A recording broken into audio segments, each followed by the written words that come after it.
My story starts on May 15, 2018. The day that I followed my education endeavors in achieving a Master's of Science degree at New York University. My mother looked at me and said, "Look, Habibti, look how far you have come." As fireworks bursted in her eyes with excitement, she told me, "You can now live your life with more freedom." Thinking about her saying more freedom took me down to memory lane when my mother and I would wander past Queens into New York City streets, and my mother with the hijab and long blouse would tighten her hand around my small fingers as she stood up against weathered comments like, "Learn English. Your English is stupid. How did you get that job with your hijab on?" Later would I realize that these words were meant to make us feel unsafe and insecure in our own skin.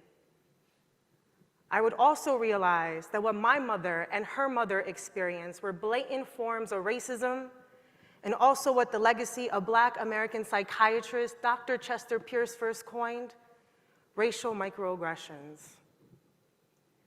Racial microaggressions are a form of discrimination. That is, subtle statements that send denigrating messages about someone related to their gender, sexual orientation, and ethnicity. Unfortunately, it didn't feel much of a celebration post-Masters when I started witnessing individuals that looked like me, overlooked, rejected from job promotions, not having equal pay, not having any recognition. I realized that I too was overlooked. "You need to work on being more disciplined," they said. "You seem too emotional or aggressive," they said. "Keep your questions strictly in emails," they said. "You're hurting your relationships at work when you discuss racism," they said. No promotion, no recognition. In his early work, Dr. Pierce considered racism to not only be a social issue, but a public and mental health concern, in which he first described microaggressions as offensive mechanisms, often occurring outside conscious awareness, ways that Black people were put down by their white counterparts. He writes, "To be Black in the United States today means to be socially minimized. For each day, Blacks are victims of white offensive mechanisms which are designed to reduce, dilute, atomize, and encase the hapless into his place. The sentence lesson the Blacks must hear is that he is insignificant and irrelevant." Now, Dr. Pierce wasn't the first person to question or observe these common and specific patterns of racism, specifically on the Blacks, African Americans' racial experiences. However, Dr. Pierce had an answer for why racial microaggressions were spreading and spreading fast by the dominant groups in marginalized spaces. He informs individuals who have been impacted by everyday microaggressions that it has nothing to do with you or who you are. It has everything to do with racism. Not us, but racism. How we have internalized racism, how our minds, bodies, and souls feeds into this nature of how white supremacist values treats us, and how that very outcome is due to racism crippling effects. He writes, "All Blacks must have a firm theoretical grasp of racism in order to dilute its crippling effects."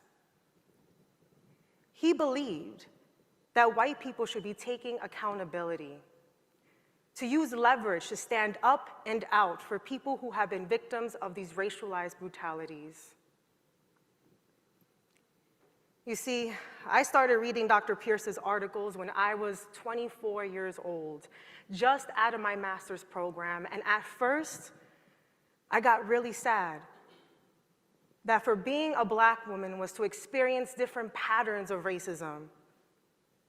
I realized that I had been lied to while in social work educational programs, that the values of our profession, social justice, integrity, dignity, and worth of an individual did not always apply to people that look like me. And so, after that initial sadness came a lot of resiliency. Resiliency in the form of building community and surviving with other Black women who have experienced similar microaggressive situations. These experiences of building community with others showed me how strong we are as Black women to experience the things we do and yet still find the strength to challenge the status quo. The status quo of accepting the labels that are put upon us, of being micromanaged throughout the day, of being told on a daily basis that we lack skills, which we actually do have, of hiding biased assumptions under the guise of constructive feedback. It is in those very moments that we come together and say no more. No more being told we lack competence. No more being told we do not deserve the higher position when we have worked twice as hard as everyone else. You see, racism is not bluntly told by the aggressor, but is shown in actions if you pay attention. So for many years, I have tried to talk with different nonprofit organizations about conducting an anti-racism workshop trainings. Since then, I have spoken to 15 organizations, conducted 18 anti-racism workshop trainings, spoke with 50+ social workers and students across the boroughs of New York City. And I must say, some of these organizations really don't like changes at first. It gets chaotic. I suddenly feel like my heart, my brain, my body can no longer handle intense stress. My brain won't allow me to squish in long, deep hours of work. Brain fog sets in whenever it's been activated for far too long. My tolerance for conflict and avoidance seems to have decreased, much to my chagrin. However, things started to change the more I built trust with social workers in these organizations. They allowed me in their spaces, their cubicles, their stairwells, their conference rooms to speak about what goes on inside these organizations. They gave me tips with how to approach their supervisors, their directors, and even their HR team. And that was not easy. And it was in those moments that I felt the most embodied, most liberated self when I started collaborating with incredible practitioners and finding ways to transform their workplaces. And although I felt raw and emotional before, during, and after these sessions, I felt an increased confidence when I witnessed our individual and collective desires to take full ownerships of our choices, of our relationships over oppressive structures and cultures.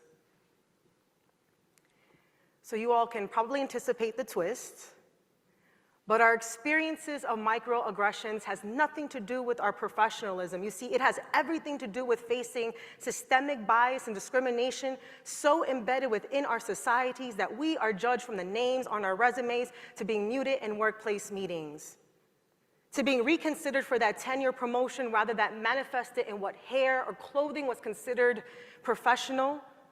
The fact remains that for Black women, we are facing systemic obstacles stacked against us. So to the social workers in this room that hold immense privilege in your position in the workplace, I challenge you. When you hear feedback that a BIPOC individual you work with lacks confidence, lacks grit, lacks leaning in, lacks leadership, pause and instead ask, does she, he, they really lack these sorts of requirements? How are these requirements fair to be measured and evaluated? Or is our measure of what it looks like bias? I promise it helps shift your view. So for the rest of my career, I hope to work on the hustle, the bustle, the legacy of other race scholars doing this work. working on actionable strategies to advance our profession. Moving forward, I plan to work with an interdisciplinary team to publish future work that can be implemented for organizations to use and to consider to mitigate microaggressions. I plan to train and collaborate with other facilitators to conduct anti-racism workshop trainings. It is my hope that 5 or even 10 years from now, microaggressions can be a distant memory of the past. However, this cannot happen until we come together as individuals and as collectives to dismantle white supremacist values from how it shows up in our policies, procedures, and everyday lives. So in order to dismantle white supremacist values in our workspaces, we have to learn to be comfortable with the uncomfortable, to look at each other as human beings and as equals. You see, we can beat the system of racism in our community, so let's put our humility hats on first and filter out hesitancy. Time to get back to work. Thank you.